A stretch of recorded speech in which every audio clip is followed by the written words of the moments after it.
Right, it's your Geordie journos outside of the Newcastle United Media Centre who came to the front today rather than the back because there's a naughty grass cutter cutting the grass. Just doing his job. Just doing his job, but which not everyone's doing around here. No. Yeah, I like that. We'll get into that.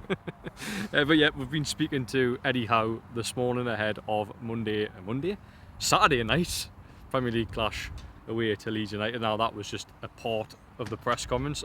Obviously a far bigger situation at play, two big situations at play.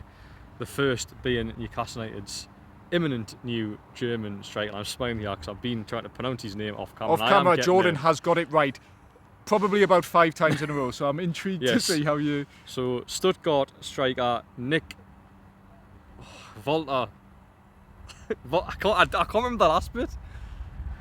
Go on, tell us, Dom. Nick WOLTEMADE. I can't, for some reason, because his name's spelt so differently how it's pronounced, my brain cannot compute this. My small poor brain, well, big head, small brain, can't compute how you pronounce his name. I will get there eventually, but of course, you know what we're talking about. Dom's just pronounced it correctly. I'll try and pronounce it correctly at some point during this video, but that is where we started the press conference more or less today, apart from the Champions League draw, which went over yesterday. But we'll start on Newcastle United striker situation, the new man coming in.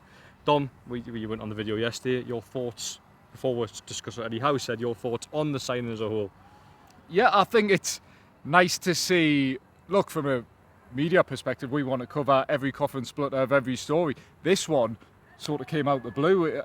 Everything about Nick WOLTEMADE I heard was he's linked with Bayern Munich, he's linked with Real Madrid, he top scorer at the Euros, under 21 Euros. I watched a bit of that tournament, liked the look of him in possibly every game I saw him, except the final where I thought he had a stinker. So that's my latest opinion of him. But hey, again, joined Stuttgart on a free transfer last summer. He scored 12 Bundesliga goals, 17 in all competitions, now going for a potential club record fee. It's a lot of money, but it's an exciting signing. If you're looking at where Newcastle have been scouting in the Bundesliga and you've got Benjamin Sesko, you've got Hugo Ekitike, Nick WOLTEMADE, I'd probably say after Ekitike, he's probably the next in line I'd want Newcastle to pursue, because I've seen a lot more of Benjamin Sesko, and look, even watching him for Man U already this season, haven't particularly been impressed. He could come good, he's still young, but I think Nick WOLTEMADE ticks a lot of boxes. Big one, he is a striker, he's a big lad, good size. We know Eddie Howe and his coaching staff like players of height, and yeah, I think it's an exciting signing. I don't want to draw instant comparisons with Alexander Isak, of course, but it feels a similar sort of signing to the Isak signing back in 2022 in terms of similar age. Isak was just about to turn 23. Nick WOLTEMADE is 23. I think he's 24 in February. Targeted by a lot of big clubs who just maybe haven't been completely convinced on him. So in that respect, Newcastle are taking a bit of a risk. But again, he's a striker with a bit of pedigree over the past season, at least. I'd say Alexander Isak arrived with a bit more pedigree, but after the season he just had, joining Newcastle, 6 goals in the La Liga for Real Sociedad, there's question marks over this signing. And I think there's probably question marks over this one, but to have a striker name just basically come out the blue, Newcastle get it done, swoop in so quickly, and they've got the man. Fingers crossed, as Eddie Howe said, he wouldn't go that far as saying it's a done deal, but he's doing his medical right now as we speak. So I think it's just a relief to finally get a name through the door, but then also it's not a, with all due respect, it's not a paying over the odds for Jürgen Strand-Larsen. It's a player where you go, ooh, we don't really know what we're going to get from him. It's a bit of excitement as well, which I quite like. Yeah. So if you were signing Jürgen Strand-Larsen from abroad, I think there'll be a bit more excitement. I do think that comes into that sort of European factor. But the one thing I really like about it is it's ambitious. It's a signing that it's one. Talk about the small pool of strikers, and it's one of them where he was one of the last remaining few. And this was a guy that was essentially lined up as a replacement for Harry Kane at Bayern Munich. They would have done the deal this summer if they could afford him, and by the sounds, obviously they haven't been able to do it. They've asked them to wait, and the player has decided to take the plunge and come here. And I think we've been sort of critical of Newcastle United's transfer business at points this season. It's been a very difficult summer, especially in the striker department. But if I'm actually going to get someone over the line, a player, I wouldn't say big calibre yet, because he's still got a lot to prove, but it's a high profile signing, a high potential signing, and for Newcastle to go and get the deal done, I think they deserve massive credit for that.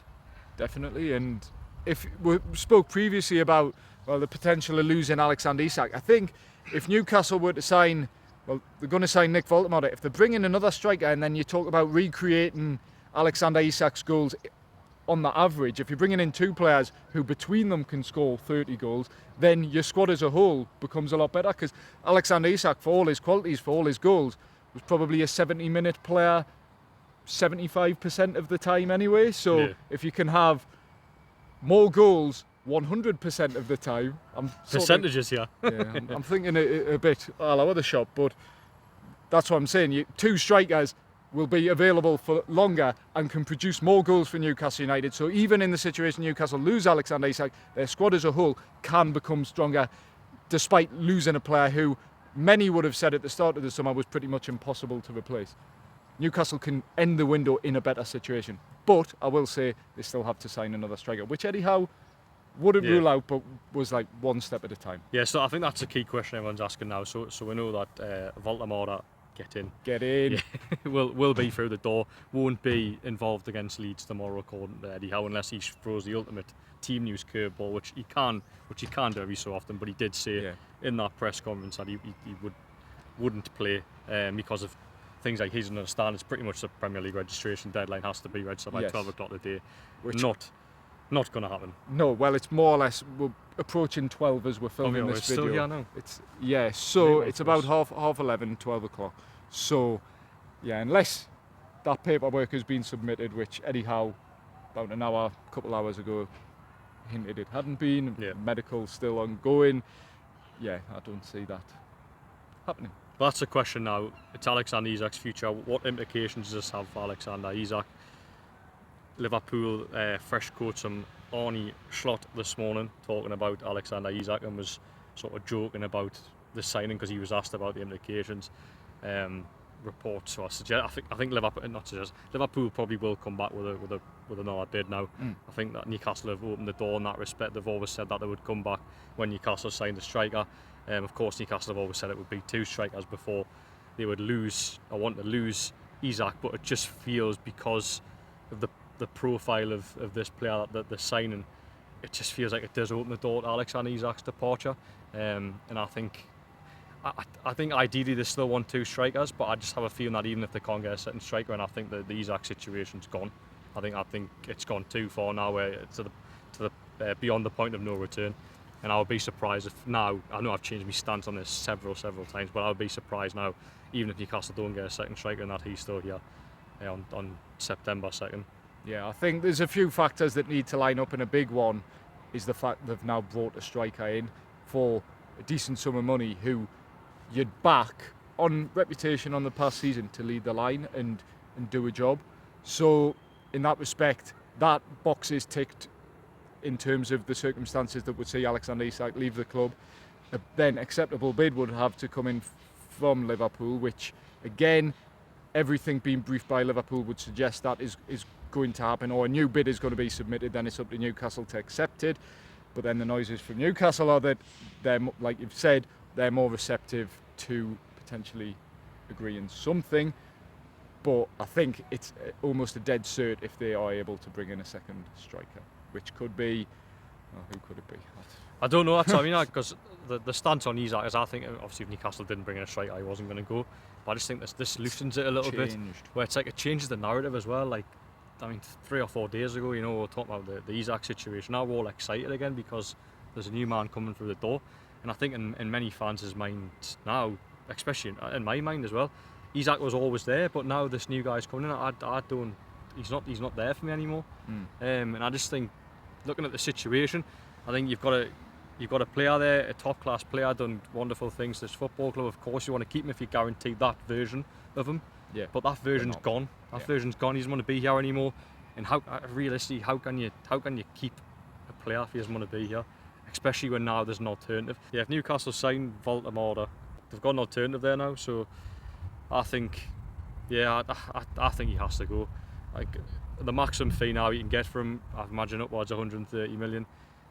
There's an alternative there now. There's no need to keep hold of him. Get as much money as you can, as possible for him, and then let him go. That's my view on it now. And reading between the lines of what Eddie Howe was saying, and I need to probably make this obvious. This is just my thoughts on the situation. I think Eddie Howe has wiped his hands with the Alexander Isak situation. Yeah. He was trying to make that as clear as he could, while leaving the door open for Alexander Isak if he indeed changed his mind.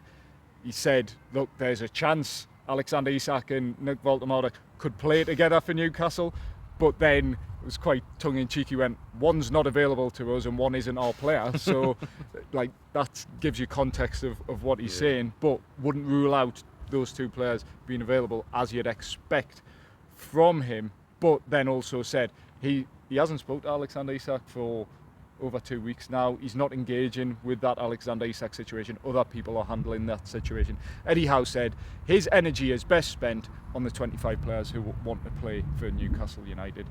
And then he didn't say not Alexander Isak, but in brackets, that's basically what he was saying. Very telling that. Very telling that he hasn't spoken. It's from that statement, which, as Liam touched upon in the video yesterday, was very personal towards Eddie Howe.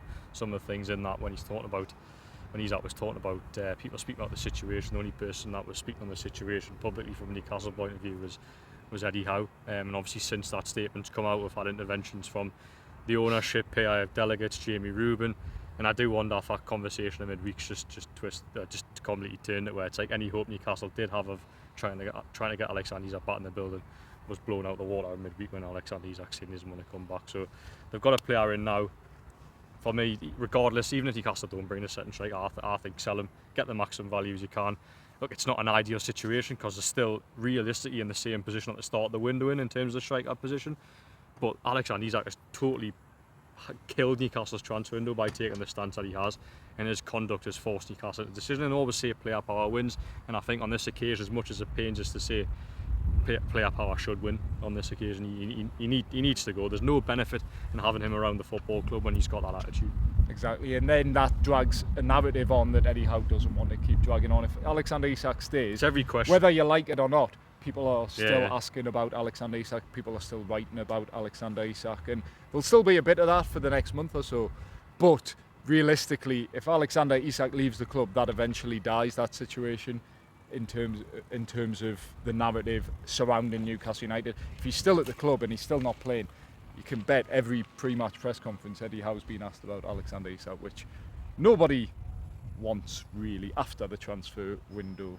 Anyway, and I thought there was a particularly strong answer about Alexander Isak and the promises, the broken promises, suggesting Eddie Howe said, I would never make those sort of promises to a player. Yeah, well, that's Eddie Howe hitting back the statement last week. It is hitting back from Eddie Howe, so good on you, Eddie. And yeah, that's. I think Newcastle play their blind. I think go and get a second striker in the It's been a very good transfer window if they have. They just didn't foresee the Isak situation at the start of the window. They've had so much go against them this transfer window. Losing Paul Mitchell, whether that was a good thing or a bad thing. Alexander Isak situation, having no striker to start the season. They've had a couple of injuries already, which we'll get onto. And yeah, to come out of, if they end the window with two striker signings, addressing the midfield somewhat, addressing the defence somewhat, and goalkeeper situation, while also getting a few players out, your Matt Targetts, Sean Longstaff, Martin Dubravka, Vlachodimos, getting those players out the building. Lloyd Kelly, very good transfer fee they got for him as well. I'd say it's been a very good transfer window for Newcastle, given the hand they were dealt. Yeah, 100%. And yeah, I'd say the one more striker signing after WOLTEMADE from it being one of the better transfer windows on paper, at least. Obviously, as with any transfer window, the proof will ultimately be in the performances and how those players bed in. Yeah. So 3 days left the window, but shall we move on to Leeds? Because obviously we're talking about two strikers there. Newcastle don't have. Well, they do have a striker in Willisula, but will he be the man that leads the line at Ellen Road? Well, we'll talk about that after the ad break. So here's a word from our sponsors. Comply IT Limited. Worrying about disposing of your old IT equipment? Don't be. Comply IT handle everything. Secure collection, detailed tracking, and certified data destruction. That's Comply IT Limited. Four Rivers Financial Planning offer holistic financial advice for all stages of life, ensuring your plan remains robust and adaptable in the ever-changing world we live in. Right, so those were our two sponsors. Worried about Newcastle striker situation? Don't be. But is Eddie Howe heading into Leeds without, in his words, a sort of established striker? think Eddie Howe's worried? Doesn't mean you like the situation. I mean, he has got a recognised striker there, but I don't think he'll be the man that's on the pitch come half 5 kick-off. I think that's sad. That's a sad situation. I think interesting in that press conference, Eddie Howe was asked about Willisula, and he didn't rule out a loan deal, which again is that the biggest hint yet that they could actually get a second striker, because they wouldn't let Willisula go if they didn't have 2 strikers, because that would make 0 sense whatsoever. So maybe that's actually the biggest answer within the whole thing. Yeah. But in terms of Willisula, I mean, it's not ideal for him in terms of hopes of starting tomorrow. Because to be fair, give him credit. He came on and he couldn't have done much more. Maybe he came on and scored. I mean, he gave away several fouls, but he came on and scored. And as a striker, that's what you're judged on. Yeah. So I think, and based on that, I think Willisula should start. I think he deserves an opportunity, but I still doubt that will be the case. I think you asked Eddie Howe about potential alternative strikers. He didn't give you any, but in the past he has sort of name dropped to Jacob Murphy. He's basically said all options are open. He wouldn't commit to the Willisula thing, which is fair enough. You don't want to give your team away, but he's basically said all options are open and all options that we can consider. I would be surprised to see Willisula start tomorrow. Look, I could be wrong, but I'd be really surprised. I think he'll. I'll be honest. I think he might change the system tomorrow. I think he might. He did mention that, didn't he? I think he might go with a 5 at the back because of the 2 injuries in the midfield, which leads on to injuries. Actually, it's good news on the injury front. Really. Good news, yeah. Sandro Tonali, it was a shoulder problem, but hasn't dislocated it. He's just fighting through the pain, or trying to fight through the pain. So there's a chance he's battling to be involved tomorrow, with the words of Eddie Howe. Joe Linton isn't a serious injury, will miss the game against Leeds, but there's a chance he'll be back after the international break. Another boost as well, Fabian Scurr, which brings us on to the back 4 situation, because Fabian Scurr, as we understood, because Eddie Howe said after the game, was a concussion injury. Concussion protocols would have ruled them out the Leeds game. I think it's a minimum of 10 days, is it, initially? Yeah, I think so. Yeah. 12 maybe, actually. There's a 12, so that would have ruled them out of the Leeds game. But I think by the sounds that was suspected concussion. He didn't have concussion and therefore is available to play tomorrow. So if I had to predict the team now, I think Newcastle will line up in a back 5 because of the 2 missing midfielders. Tonali might be involved, but if Tonali's not involved, I think it'll be a back 5. Right, and what is your back 5? So I think it'll be Trippier on the right, the centre backs Byrne, Scurr, Botman, and Livramento as the left wing back. And then I'm trying to work out the midfielders in my head. I think obviously Bruno is an absolute. Does he play Ramsey in there, or does he play Miley? And then do you look to play Ramsey out wide? But then obviously you've got Harvey Barnes there, Jacob Murphy want to come to the side, Anthony Elanga. So that sort of final 4 positions I mentioned there is one where I'm sort of like up in the air. Yeah, up in the air. But I do think you'll go back 5 if Tonali isn't available. Right. I'm going to try and be positive and think Sandro Tonali is available, so I'll say he'll stick to his guns. I want to see Lewis Hall back in the team, but I've got no way of getting him back in the team, because I thought Tino Livramento played well the other night, Kieran Trippier played quite well the other night. Lewis Hall came on and he's brilliant. For me, is just the best left back I've seen at Newcastle in years. In terms of his confidence, his age, his ability on the ball, defensively even as well. He's come on leaps and bounds after a shaky start to his Newcastle career, and I'd try and find a way to get him back in the team as soon as possible. But realistically, are you looking ahead to the cup game in a month's time, Champions League games potentially? Does he come back there? But I think realistically you're probably looking at a Livramento and Trippier as the full backs, and let's hope Sandro Tonali. I think Jacob Ramsey comes in. I thought he came on and was very impressive the other night. He was a breath of fresh air coming on in the midfield. His energy, the way he carries the ball, the way he looks on the ball. I think he was one who in 15-20 minutes on the pitch passed that eye test for me. You just want to see probably, and I think that was a criticism from his time at Aston Villa, just some end product from him. So hopefully he starts and Newcastle can reap the rewards of that. The attacking situation, I'd like to see Willisula start, but I agree with you, I can't see Eddie Howe starting him, weirdly, but I think Willisula should start, because ultimately, what is he if he can't start when you've lost your first choice striker, your second choice striker, your new signing is unavailable, your third choice striker is suspended, and then, this is my time to shine. No, I think that sends all sorts of poor messages to Willisula, and that if he doesn't indeed start, it wouldn't surprise me if he's the one pushing for that loan move rather than the club themselves, because he's like, look, I've had 1 year barely playing, let's not make it 2. Yeah. I'm 22 now, so yeah, I think realistically you'd go Harvey Barnes on the left, Jacob Murphy on the right maybe, and then Alanga through the middle, just trying to break the lines. So would you play Ramsey alongside Bruno? Yes. Not 2? Yes. If it is a 5 as well, but if it is a 5, yeah. So do you think it'll be would you go 4-3-3? Yes. Yeah. If Tonali's fit. Yeah, I'd give Sandro Tonali every chance of being fit. Whether that sends the wrong message to Lewis Miley, for example, yeah, not ideal. But you want to play your best players, you want them available. Sandro Tonali, Eddie Howe saying there's no dislocation, he's more or less fine, he's just playing through the pain barrier. Like you said the other day, Dan Burn's been playing for a dislocated shoulder for years, with a dislocated shoulder for years. So strap him up, he's good to go.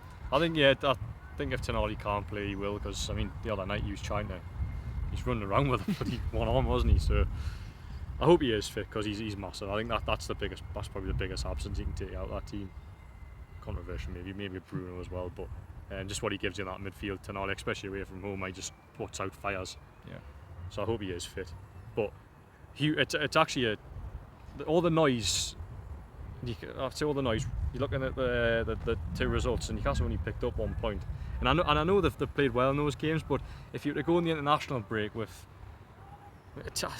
I think even 2 points, I think it's not a must win. That sounds really silly, but too early for that. I think it's important to do win tomorrow, heading into the international break, where you've just got that positive feeling, and the summer transfer window will close a few days later, and then you're just building up a bit of momentum and going into a busy period of fixtures. They could conceivably kick off tomorrow in the Premier League relegation zone, which is not what you want, but ultimately you saw that fixture schedule and you go, yeah, 1 point from the opening 2 games is probably the average you get from Liverpool and Aston Villa away. So yeah, I think there's a bit of pressure on this game, bit of pressure on Leeds too after 2 disappointing results. Yeah.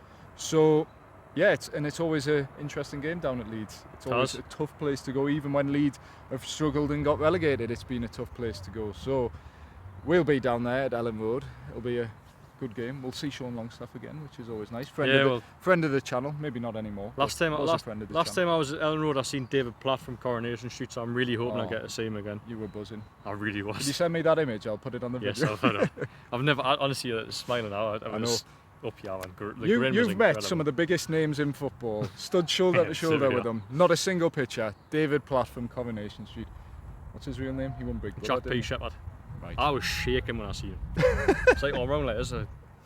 I didn't know who he was. Oh, incredible. But I hope to see him again. Okay. No, I mean Sean Long. Anyway, I've totally disrupted that video there. Well, it's the self-indulgent. It's the end, so it's fitting. So we've been Geordie Journos. We'll be back at Ellen Road. Please remember to like, comment, share, subscribe, ring the bell for all your latest Geordie Journos content. We'll be joined once again by Liam Kennedy at Ellen Road, and speaking about what will hopefully be a Newcastle United win, first win of the new Premier League season. Thanks for watching.